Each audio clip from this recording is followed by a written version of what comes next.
আমরা আজকে একটা মন্দিরে এসে উঠেছি। মন্দিরের নাম হচ্ছে এই যে শ্রী বালাজি মন্দির। এটা হচ্ছে আমাদের দুপুরে খাওয়ার প্রসাদের কুপন। কত করে নিল এরা? রাইট। ও দুপুরের প্রসাদটা হচ্ছে ৳৬০ করে কুপন। আমরা ৮ জন, এই ৮ টা কুপন। আর আমরা রাতের কুপনটাও কেটে নিয়েছি। রাতেরটা ৪০। রাতের কুপনটা হচ্ছে ৪০। এখানে অনেক রকমের প্রসাদের মানে ভাগ থাকে। মানে প্রচুর রকমের পদ দিয়ে আমাদের প্রসাদ দেওয়া হয়। এর আগেও আমরা একবার এসেছিলাম। আর এখানে আমরা রুমও নিয়েছি একটা। ওটা আপনাদের দেখাচ্ছি। এখানেও ৮ টা কুপন আছে। আর এই হচ্ছে ওদের কিছু নিয়মাবলী।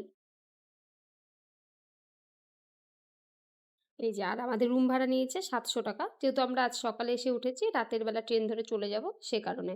দাঁড়ান, আপনাদের সামনে নিয়মাবলীটা আরও একবার ক্লিয়ার করে দিই। এই হচ্ছে আমাদের কুপনগুলো। ও হ্যাঁ, এরপরে কিন্তু আপনাদেরকে দেখাবো বাইরে থেকে আমরা যে মন্দিরে আছি সেটা। এটা হচ্ছে সেই বালাজি মন্দির। তবে মন্দিরের কিন্তু কাজ চলছে। মন্দিরটা বিশাল বড়।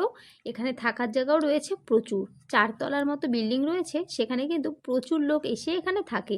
এখানে সবথেকে বড় সুবিধা যেমন আপনি থাকার ভালো ব্যবস্থা পাচ্ছেন, সেই সাথে কিন্তু পাচ্ছেন এখানে খাবার-দাবারেরও সুবন্দোবস্ত। আর এখান থেকে গঙ্গার ঘাট একদম কাছে। দেখেছেন? এই যে আমরা কিন্তু গঙ্গা থেকে স্নান করে আসছিলাম। এটা হচ্ছে এখানকার যে কীর্তন হয় সেই জায়গা। এখানে থাকলে কিন্তু আপনি সব রকমের ব্যবস্থা একসাথে খুব ভালোভাবে পেয়ে যাচ্ছেন। আর এই মন্দির থেকে বেরোতেই কিন্তু রয়েছে টোটো স্ট্যান্ড। সেখান থেকে কিন্তু আপনি টোটো নিয়ে যেকোনো জায়গায় খুব ভালোভাবে ঘুরতে যেতে পারেন। এই হচ্ছে আমাদের রুম। রুমটা দিয়েছে বেশ অনেকটা বড়।